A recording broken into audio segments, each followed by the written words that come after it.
Depuis quelques semaines, quelques mois, des chercheurs du laboratoire de planétologie et géodynamique de Nantes, ainsi que du laboratoire de physique subatomique et des technologies associées, le Subatec, travaillent sur une potentielle méthode de dépollution des sols contaminés après un incident nucléaire. Pour discuter de ce sujet, nous sommes en compagnie de l'un des chercheurs, Thierry Lebeau. Bonsoir. Oui, bonsoir. Merci d'avoir répondu à l'invitation de Sun. Alors, est-ce qu'on peut d'abord revenir sur votre fonction et les travaux que vous menez depuis le début de votre carrière? Est-ce que ça a toujours touché à ce domaine? Alors effectivement, je travaille sur les problématiques de pollution des sols depuis plus de 15 ans. Alors pas uniquement sur les radionucléides dont on va parler aujourd'hui, plus particulièrement le césium, mais sur tout un tas de métaux, ce qu'on appelle couramment les métaux lourds. Je travaillais sur le cadmium. Je travaille actuellement sur la problématique du cuivre dans les sols viticoles.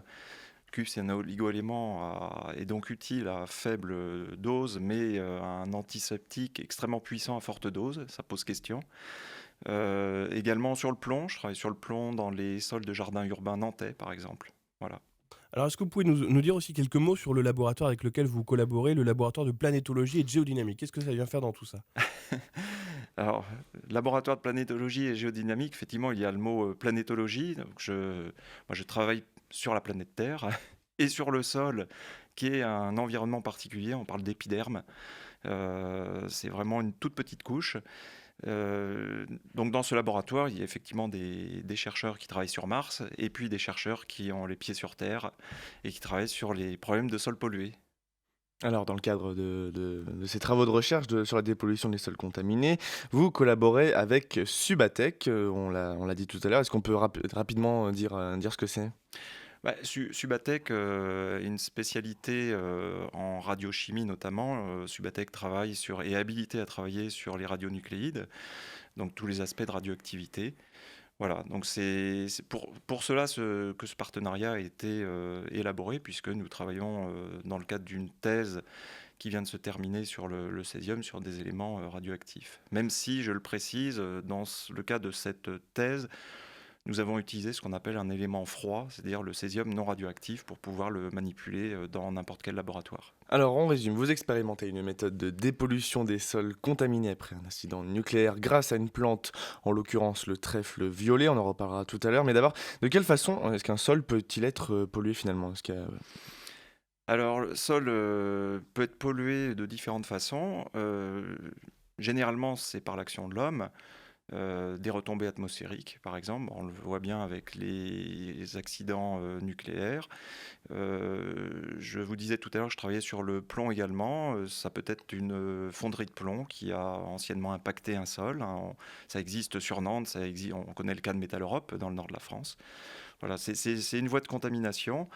Il ne faut pas oublier que certains sols sont naturellement enrichis en certains éléments. Je parlais du plomb tout à l'heure. À Nantes, les sols, c'est connu, hein, sont enrichis naturellement en plomb, en arsenic, donc avec des risques, dans certains cas, que les plantes, par exemple, accumulent ces éléments. Donc, on précise, hein, il y a plusieurs sortes de pollution, hein. Voilà, plusieurs sortes, soit naturelles, c'est le sol et le sous-sol qui sont naturellement enrichis en ces éléments, soit un apport d'origine humaine par les différentes activités industrielles, routières. On sait très bien que, par exemple, de part et d'autre de toutes les routes françaises, on trouve des concentrations en plomb qui peuvent être relativement importantes. Alors, dans le cas d'un accident nucléaire, vous me coupez si je me trompe, mais donc du coup, les éléments radioactifs vont s'épandre Oui, dans l'air. tout à fait. Après, ça se passe comment? Ils s'intègrent, ils imprègnent le sol? Voilà, tout à fait. Il se dépose sur le sol et l'imprègne plus ou moins profondément. Dans le cas du césium sur lequel nous travaillons, l'imprégnation se fait sur à peu près 5 centimètres, pas plus. Alors, on peut rappeler aussi que la radioactivité est dangereuse seulement sur l'homme et les animaux, mais que par exemple les plantes ou les matériaux, que ce soit les constructions humaines par exemple, elles ne sont pas affectées par la radioactivité. Alors, les plantes, je ne suis pas spécialiste de physiologie végétale, même si je travaille sur les plantes, donc je ne pourrais pas vous donner plus de précisions sur les mécanismes. Sur les constructions, à ma connaissance, je sais simplement que selon le matériau, la radioactivité traverse plus ou moins ce matériau. Mais pourquoi exactement la radioactivité est considérée comme dangereuse simplement? Parce que bon, c'est connu dans le grand public, mais pourquoi finalement? Chez l'homme? Elle est dangereuse parce que les radiations entraînent des désordres dans l'organisme qui vont provoquer, on le sait, qui peuvent provoquer des cancers. Tout dépend de la dose, bien sûr. Donc ça atteint en fait l'ADN en quelque sorte, c'est ça? Voilà, qui peut entraîner des mutations également. Alors pour revenir au sol actuellement, quels sont les procédés connus et utilisés pour les décontaminer? Il en existe beaucoup, des procédés physico-chimiques. On peut, par exemple, rajouter à un sol contaminé des acides, des solvants pour essayer d'extraire la pollution. Mais ce sont souvent des procédés polluants par eux-mêmes, donc il va falloir non seulement dépolluer le sol, mais ensuite gérer c'est ce que l'on rajoute en plus. Nous travaillons sur d'autres alternatives, des alternatives qui utilisent soit des micro-organismes, soit des plantes, ou les deux, pour, alors dans le cas du césium ou du plomb ou d'autres métaux, les plantes servent finalement d'extracteurs à métaux. Par leurs racines, elles vont prélever le métal ou les métaux présents dans le sol et les transférer dans les parties aériennes que l'on va récolter.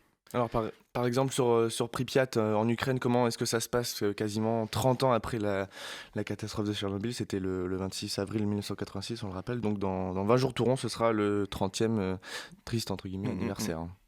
Alors effectivement, on se souvient tous de l'accident de Tchernobyl, qui est plus grave que celui de Fukushima, qui est plus récent.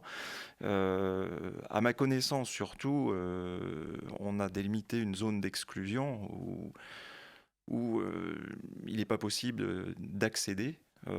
Sauf effectivement, on a remarqué que la biodiversité avait quelque part un peu augmenté, puisqu'il n'y a plus de prédateurs, en l'occurrence l'homme. Voilà. Mais ça ne veut pas dire que la radioactivité n'a pas d'effet sur les organismes vivants, au contraire, elle en a. Donc sur place, on laisse tout faire. Alors, dans le détail, je ne sais pas si on peut dire qu'on laisse tout faire. En tout cas, il y a un principe de précaution, quoi. Alors du coup, vous utilisez, on l'a dit, une plante pour absorber le silicium. Quelle est-elle et comment est-ce que vous êtes venu à découvrir qu'elle pouvait absorber par la racine ce silicium? Alors, comme tous travaux de recherche, on a réalisé des études bibliographiques. Il existe d'autres travaux dans le monde qui utilisent des plantes pour extraire le césium. Parmi les différentes plantes possibles, le trèfle était intéressant. D'une part parce que son système racinaire colonise les 5 premiers centimètres du sol où se trouve le césium. Et d'autre part, c'est une plante qui pousse facilement, qui est rustique, on peut se procurer les graines, ce qui n'est pas le cas de toutes les plantes utilisées pour dépolluer les sols. Mhm. Qu'est-ce qu'il a en plus ce trèfle, ce trèfle violet par rapport aux autres plantes, mis à part le fait qu'il couvre juste la bonne hauteur pour dépolluer du silicium? Alors, comme je le disais, il est rustique, donc il pousse rapidement, dans des conditions variées, et il accumule de manière assez conséquente le césium dans les parties récoltables. Alors, on a commencé à le dire, le trèfle donc absorbe par la racine le silicium, mais après, comment elle le dégage, ce trèfle, ce silicium qu'elle en elle? Alors le césium reste dans la plante, c'est-à-dire la plante, quand elle absorbe de l'eau, elle absorbe aussi des éléments nutritifs, de l'azote, du potassium, du phosphore, mais aussi le césium, qui passe dans la racine, puis ensuite qui remonte dans les parties aériennes, il reste stocké dans les parties aériennes. Donc lorsqu'on récolte la plante, on récolte la plante qui contient du césium, donc de la radioactivité, c'est un nouveau déchet. C'est un nouveau déchet, mais ce que l'on espère, c'est que le déchet soit concentré dans la plante. Ensuite, on peut brûler la plante pour réduire au maximum ce déchet. Du coup, dans un cas de figure d'un incident nucléaire qui se passe demain, hein, on est dans l'hypothèse, hein, comment est-ce que vous procéderiez? Vous allez sur place et vous plantez des graines? Sommairement, Oui, c'est ça? oui, ce serait une option, c'est-à-dire de planter sur de grandes surfaces et puis ensuite de récolter les plantes, de les regrouper dans un endroit où l'on interdirait évidemment la présence humaine, d'incinérer ces plantes et de réduire le déchet. Parce qu'il faut bien avoir à l'esprit que pour les contaminants inorganiques, c'est-à-dire ce qu'on appelle couramment les fameux métaux lourds, je sais pas, le césium reste le césium, le plomb reste le plomb. Donc on ne fait que de transférer d'un environnement à un autre le métal. Mais c'est pas dangereux d'une manière générale, parce que le trèfle violet, on aurait tendance à éventuellement les manger en raison de Et leur oui. goût sucré. Oui, oui, tout à fait. Et puis le trèfle violet est consommé aussi par Les animaux. Mhm.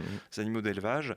Donc bien sûr, si on l'utilisait pour décontaminer des sols contenant du césium, il faudrait interdire l'accès à ces surfaces, quoi. Logique. Et du coup, là, les recherches, elles vont se poursuivre. Alors les recherches se poursuivent. Elles se poursuivent dans le cadre d'un partenariat avec le Japon, évidemment. Impliqué fortement et travaillant régulièrement de manière intensive sur la problématique du césium dans les sols. Donc elle se poursuivra sous d'autres formes. Là, c'était une thèse, ça peut être par un post-doctorat, enfin de tout type de, de stage, par exemple. Eh bien, merci beaucoup Thierry Lebeau d'être venu dans notre studio. Je rappelle que vous êtes chercheur au laboratoire de planétologie et géodynamique de Nantes. Vous travaillez notamment sur une nouvelle méthode de dépollution des sols contaminés après un incident nucléaire grâce au trèfle violet.